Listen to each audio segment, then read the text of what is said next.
So guys আসসালামু আলাইকুম। আপনি হয়তো জানেন না যে আপনার অজান্তে আপনার ফোন থেকে হাজার হাজার তথ্য, আপনার আইডি অথবা সব কিছু ডেটা চুরি করে নিয়ে যাচ্ছে অজানা এক অ্যাপ। আমরা যেরকম আমাদের পার্সোনাল ছবি বা আমাদের পার্সোনাল ভিডিও অনেক কিছু তথ্য রাখার জন্য আমরা সেভ ফাইল ব্যবহার করি, যেমন ক্যালকুলেটর লক বা ইত্যাদি যে কোনো লক ব্যবহার করি। সেই লকগুলো কিন্তু আমাদের পার্সোনাল তথ্য চুরি করে নিয়ে যাচ্ছে। আজকে আমি আপনাদেরকে দেখাবো কিভাবে আপনার পার্সোনাল তথ্য এমন একটা জায়গায় রাখবেন, কোনো লক না, কোনো কিচ্ছু না, আপনার কোনো তথ্য চুরি হবে না, সব সেভ থাকবে। তো চলুন আমি ডাইরেক্ট দেখিয়ে দিই হোম স্ক্রিনে। তার আগে আমার ছোট্ট একটা রিকোয়েস্ট, আমার চ্যানেলে যদি নতুন হয়ে থাকেন অবশ্যই সাবস্ক্রাইব করে রাখবেন। So guys, welcome to my channel. তো আমি চলে আসলাম আমার হোম স্ক্রিন থেকে। এখন আমাদের এই ফিচারটি বের করতে গেলে যেতে হবে আমাদের যে ফাইল আছে সেই ফাইলে। তো আমি ফাইলে চলে গেলাম। আপনাদের প্রত্যেকটা ফোনে এরকম ফাইল থাকে, তো আপনারা ফাইলে চলে যাবেন।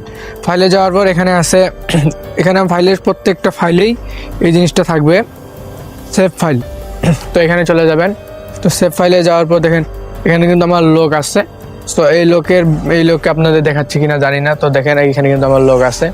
তো এই লোককে আমি লোকটা দিয়ে দিলাম। লোকটা দেওয়ার পর কিন্তু আমার এখানে অনেকগুলো পার্সোনাল আইডি বা অনেক কিছু এখানে আমি লুকিয়ে রাখছি, আর আইডির পাসওয়ার্ড। তো এখানে এখন এই জিনিসগুলো অ্যাড করবেন কিভাবে। তো আপনারা আপনাদের যে ইমেজ আছে, সো এখানে দেখেন আমার ইমেজ আছে, ইমেজ ভিডিও বা অনেক কিছু আছে। তো ধর আমি একটা ইমেজ অ্যাড করবো এখানে। তো ইমেজে চলে গেলাম। ইমেজে যাওয়ার পর এখন দেখেন এখানে আমার একটা চোখের পিক আছে। তো এই পিকটা ধর আমি অ্যাড করবো আমার ইমেজে। সো এই চোখের পিকটার উপরে ট্যাপ করব, চোখের পিকটার ভিতরে ঢুকবো, অথবা আমি চাইলে এখান থেকে ট্যাপ করে ধরে থাকতে পারি। এখান থেকে পরে এখানে দেখেন পাশে 3 ডট আইকন আছে। সো আমি 3 ডট আইকনে চলে যাবো। এখানে যাওয়ার পর এখানে আছে মুভ সেভ ফোল্ডার। তো এখানে মুভ সেভ ফোল্ডার আছে। সো আমি এখানে চলে যাবো মুভ সেভ ফোল্ডারে। তো এখান থেকে আমাদের যে লক আছে, দেখেন এখানে থেকে আমাদের লক দেখাইবে। সো আমরা লকটা দিয়ে দিব।